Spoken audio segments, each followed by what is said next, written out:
When buying a home, the Latin phrase caveat emptor, meaning buyer beware, applies.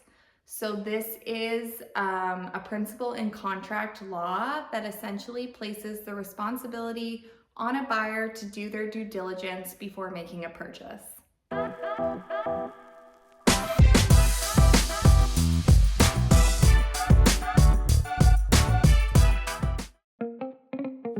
Hi, I'm Shayla Duncan with the Queen Team and RE/MAX Professionals here in Winnipeg, Manitoba.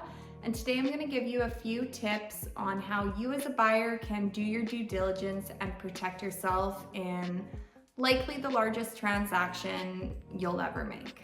Buyers are expected to inspect, assess, and investigate the quality of the product or the home that they're purchasing, rather than relying on a seller's representations. So caveat emptor doesn't mean that a seller can lie or mislead buyers when selling their home. However, it does place the bulk of responsibility on buyers. So again, there are requirements in place for sellers to disclose certain information, but at the end of the day, you as a buyer need to make sure that you are crossing your T's and dotting your I's and really protecting yourself with this purchase. So here are some tips for you as a buyer to work through to really do your due diligence and make sure that you're protecting yourself before making this large purchase. Tip number one is to get a buyer's agent. More often than not, we see buyers calling listing agents or sellers agents and inquiring about properties or scheduling showings with them. This is fine. However, I would really encourage you to get your own buyer's agent. This is just an agent who's going to have your best interest in mind, work with you through the process from start to finish. It's someone you should be able to communicate effectively with and that you're comfortable with, that you can ask questions to, and really find out all the information you need to before making a purchase. Tip number two is read through the MLS listing thoroughly. So when you find a property, you'll likely find it either on Realtor.ca or through the portal that your Realtor sends you listings through. It is really important to read all the information that this page has. So look through the photos. Do you notice anything that looks a little off? Just mental note it so that when you get into the house, you can take a double look at whatever that may have been. Maybe you see water damage on baseboards. Well, once you get inside, maybe go look at that area and see, does it look like it's maybe regular wear and tear, or does it look like there was something more extensive that happened here? Watch the video. If there's a video in the MLS listing, watch it. Read through the listing head to toe, taking notes of things such as the year the home was built, maybe the heating system, things along that line. This will just allow you to be a little more familiar with the home when you step foot inside. Tip number two is to do a permit search. So the City of Winnipeg has a free online tool for you to insert the property address, and it will pull up any permits associated with this property from, I believe it's 2000 to present. So if you are looking for permits that are pre-2000 or pre-existing to the year 2000, you will have to contact the city for that. But anything from 2000 to the present should be online here.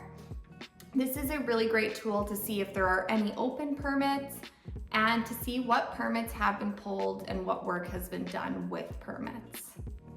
Tip number three is to look at the property assessment. So again, this is a free online tool by the City of Winnipeg, where again, you just input the address and it will pull you up to the property assessment. It's essentially a record of what the city knows about this property. So you're gonna see things like the year it was built, the square footage, does it have a garage, is the basement finished, is there AC? You'll also see at the bottom some of the site influences. So maybe it's on a busy street. It will likely say heavy traffic in the site influences. So again, a really great way to learn a little more about the property. I also find that the property assessment tool is a really good tool to cross-reference across the other platforms with. So maybe you look on the MLS listing and it says fully finished basement, but on the property assessment it says it's an unfinished basement. You can see this information is off.